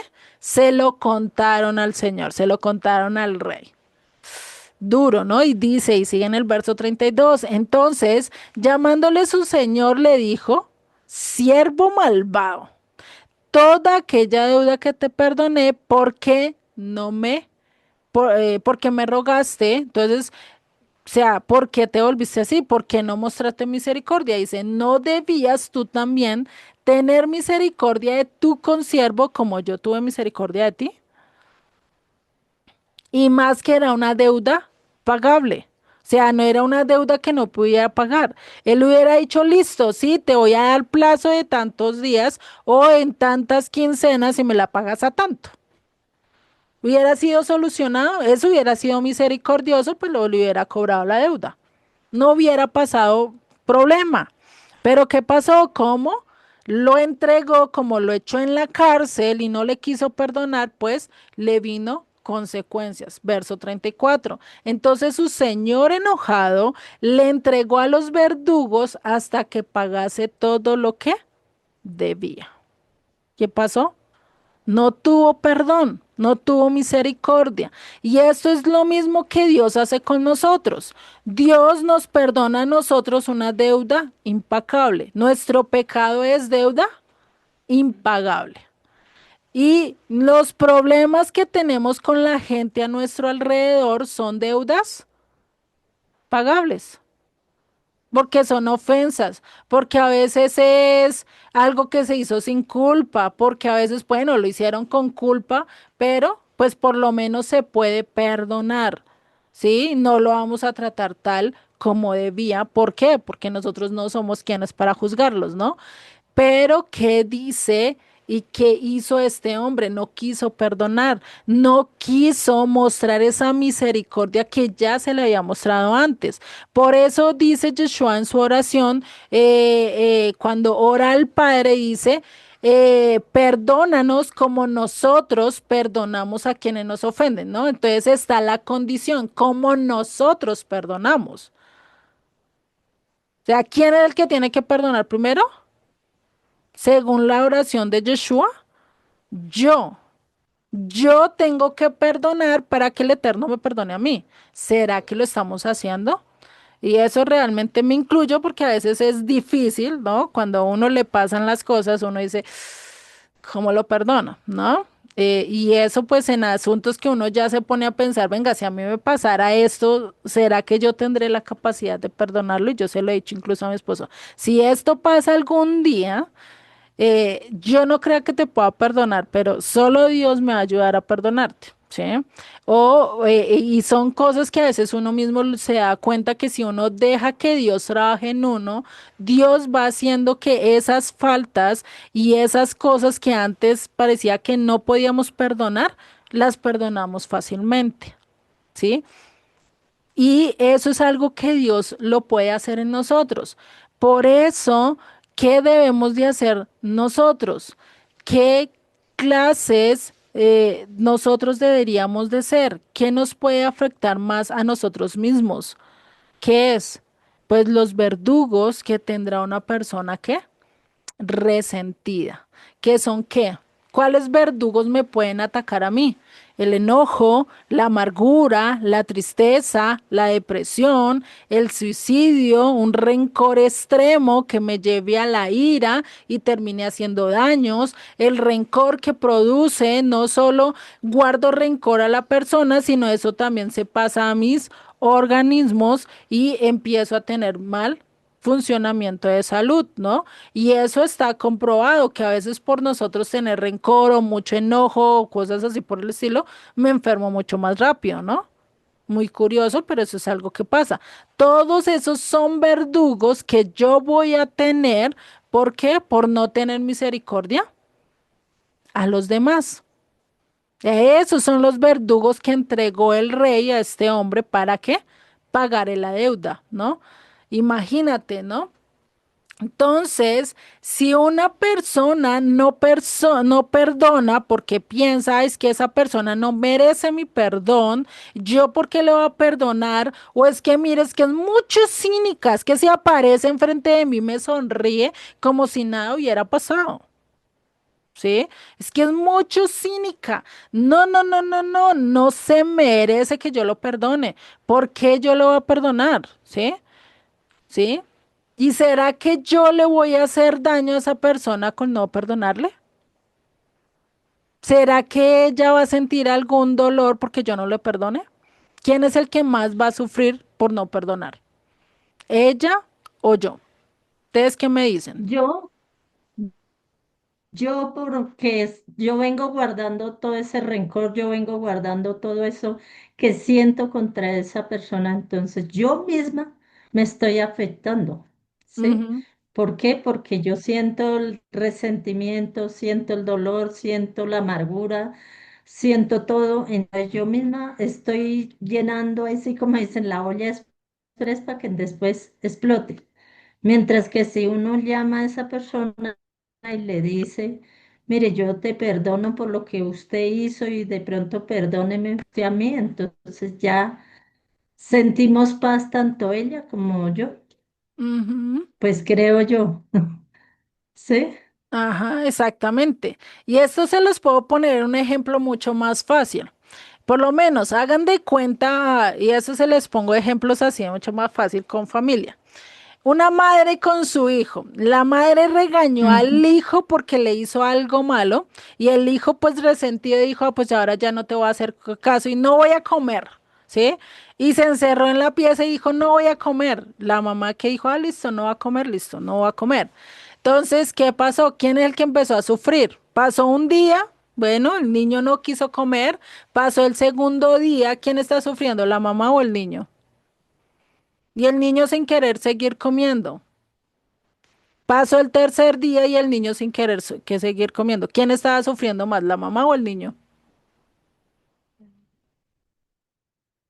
El niño, porque estaba sufriendo la hambre, estaba sufriendo ahí, pasando necesidad de ganas hasta de comer y no comió. Entonces Exactamente. el perjudicado fue él. Pues Ajá, uno de todas maneras siente de que esa persona no come, pero de todas maneras el que más sufre es él. claro, porque uno le dice, mire, le pongo acá la comida, si no quiere comer, pues yo hago todo lo que yo puedo, ¿no? Pero ¿cómo lo va a obligar a comer si no quiere, ¿no? Es muy diferente. Es lo mismo que da Joseph también el ejemplo, ¿no? De querer decir, no, venga, pues yo no le voy a perdonar, por eso me voy a tomar este veneno de resentimiento, este veneno de odio, voy a hacer indiferencia a él y pensar que ese veneno que yo me estoy tomando le está haciendo daño a la otra persona. ¿Quién es el que más está sufriendo? Pues yo, porque yo voy a vivir el odio, yo voy a vivir el rencor y la otra persona lo más de gozosa, feliz, como si nada hubiera pasado. No, y es curioso porque a veces decimos, uy, pero es que mire, pareciera que no le hubiera hecho nada, uy, pero es que mire, ¿no? Y a veces eso es lo que más rabia nos da, ¿no? Que actúen tan frescamente cuando nosotros sí nos dolió, ¿no? Entonces ahí es donde nosotros tenemos que soltarlo y qué, perdonar, ¿no? Entonces, eso es algo que nosotros tenemos que hacer. Tenemos que cortar y eso no solo debemos de hacerlo por nosotros mismos, sino también por el ejemplo que le estamos dando a quienes, a los demás, ¿sí? Porque si yo no perdono a mi abuela porque me hizo X o Y cosa y le hablo pestes a mi hijo de mi abuela, pues ¿qué está pasando? ¿Quién va a crecer también con ese rencor? Pues mi hijo va a odiar a la abuela cuando la abuela ni siquiera tuvo trato con él. Pero la va a odiar, ¿por qué? Porque sintió ese mismo rencor y ese mismo desprecio y ese mismo resentimiento de la madre con su abuela o con su padre y pues terminó siendo pasado a quienes, a la siguiente generación. Por eso es algo que se tiene que cortar de una vez. No puede ser a medias. Sí, ese es algo que nosotros tenemos ¿qué hacer? Perdonar, perdonar totalmente, no estar extendiendo mi enojo hacia los demás porque o si no, pues puedo causar mucho más daño a la siguiente generación. Y por eso sigue en el verso 34. Entonces su señor enojado le entregó a los verdugos, perdón, hasta que pagase todo lo que debía. Así también mi Padre Celestial hará con vosotros si no perdonáis de todo corazón a cada uno a su hermano sus ofensas. O sea, más claro no canta un gallo, dicen por ahí, ¿cierto? Yeshua no lo puso patas arriba, no lo puso muy alta la cosa, ¿cierto? Pero muy claro lo dice. Así hará el Padre si nosotros no perdonamos de todo corazón a quienes nos ofenden. Debemos de perdonar siempre, porque el Eterno, ¿cuántas veces nos perdona? 10 veces, 20, 30, 40. Él nos perdona ¿cuánto? Siempre. Lo vemos con el pueblo de Israel. ¿Cuántas veces lo ha perdonado? ¿Cuántas cosas no ha hecho el pueblo de Israel a lo largo de todas las escrituras que nosotros decimos? Pero es que, ¿por qué volvieron a caer? Pero es que mira, si yo hubiera sido yo no hubiera caído en eso. Pues a veces decimos así, pero falta ver nosotros pues estando en esa misma situación, ¿qué haríamos, no? Entonces, nosotros tenemos que, ¿qué? Que perdonar siempre, ¿sí? Imagínese esa enseñanza y si yo no perdono, ¿qué pasa? No voy a recibir perdón de mi Padre celestial. Y esto sí acá es donde debemos realmente estar rogándole a Dios que nos dé esa facilidad de perdonar, que nos ayude a perdonar y a olvidar todo aquello que hicieron en nosotros, así como Dios mismo lo hace. ¿Para qué? Para que yo no guarde rencor en mi vida, para que yo no esté guardando, mire, es que Julanito me falló esto y me falló esto y me falló esto. Pues no, dejarlo, olvidarlo y que sea Dios el que tome el lugar de acreedor, de ir a pedir cuentas a esa persona, ¿no? Entonces, ¿qué es lo que hemos aprendido a lo largo de este capítulo 18? ¿Sí? Hemos aprendido varias cosas. Primero, que tenemos que ser, ¿qué? Como niños, ¿no? Eso lo vemos en los primeros 5 versos, que necesitamos ser como niños, no tanto en inocencia, sino más bien en las actitudes que ellos tienen, en acercarme a la otra persona sin importar de qué lugar sean. Y Joseph pone un ejemplo muy grato, no sé si es en este estudio o en otro que yo escuché, donde dice que por lo menos árabes y palestinos, o bueno, de Israel y Palestina, entre niños chiquitos, se hablan, conviven, juegan juntos y son mejores amigos. Pero mientras van creciendo, sus familias van enseñándole que tienen diferencias, que son totalmente diferentes, que no se pueden hablar, que se tienen que odiar. ¿Y qué pasa cuando ya son grandes? Pues ya ni se hablan, se pueden mirar, pueden querer tener ese anhelo de cercanía, pero por el lugar donde están y por cómo crecieron, pues empiezan a odiarse, ¿sí? Entonces nosotros debemos de aprender a hacer qué, como los niños, a no tener prejuicios, a no tener que decidir entre este sí, entre este no, sino darle lugar a todos para que todos podamos convivir bien. También lo segundo que aprendemos fue evitar obstaculizar o evitar ponerle obstáculo, esa palabra siempre se me dificulta, evitar ponerle obstáculo a los niños para acercarse a Yeshua.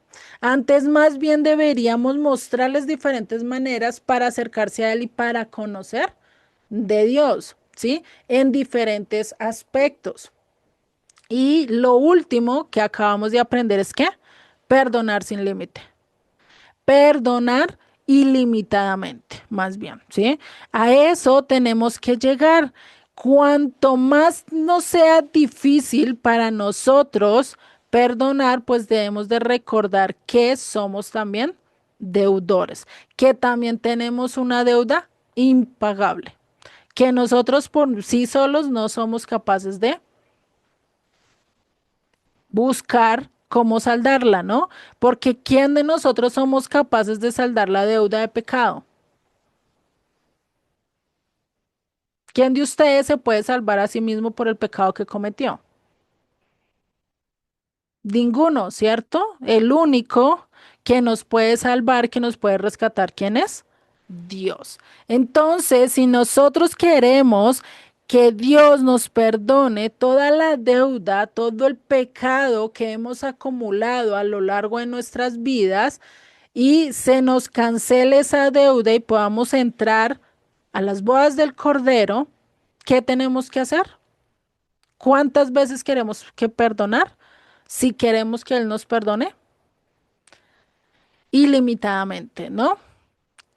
Saber que lo que nos deben los demás, que las ofensas que otros nos hacen son deudas pagables, son deudas insignificantes comparado con lo que yo le debo al Eterno, comparado con lo que yo le debo a Dios. Y realmente el entender el nivel de perdonar de esta manera, pues nos cambia totalmente el panorama, ¿no? Entonces, ahí es donde debemos de reflexionar. Y estas son preguntas que solo ustedes las van a meditar en su corazón, en su vida, si estás listo para perdonar, y ahí yo le incluiría, si no te sientes listo para perdonar, habla con Dios y dile, dame esa gota de perdón que solo tú das, dame ese anhelo de perdonar, dame esa ayuda que yo necesito para poder perdonar y olvidar todo aquello que me hacen, para yo no guardar rencor, porque ¿quién es el único que lo puede hacer?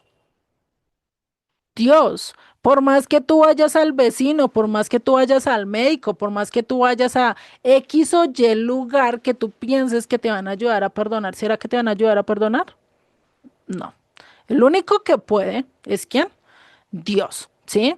Y si estás listo y si estamos listos para seguir estos principios, pues ir realmente ante el Padre, que Él es el único que nos puede ayudar a seguir estos principios realmente a cabalidad. Así como Yeshua lo hizo, que Él que dijo allí en la cruz, perdónalos porque no saben lo que hacen, ¿no? Y pues, ¿quién de nosotros va a decir eso? Venga, Dios mío, perdónalos porque mira todo lo que hicieron, porque no saben lo que hacen, ¿no? ¿Será que nosotros decimos eso al perdonar? Bueno, Bueno, yo solo darte las gracias porque porque pues ahora sí que nos explicas muy clarito aquí todas estas cosas para aprender a perdonar, porque a veces aunque leemos las cosas no las ponemos en práctica, pero cuando nos ponemos a pensar y sobre todo, por ejemplo, estas preguntitas que dejas al final, pues nos ayudan a reflexionar e intentar al menos perdonar lo más que se pueda a nuestros semejantes, ¿no? Ujú. Porque en realidad nosotros así hemos sido perdonados aún por nuestros semejantes, obviamente principalmente por Dios.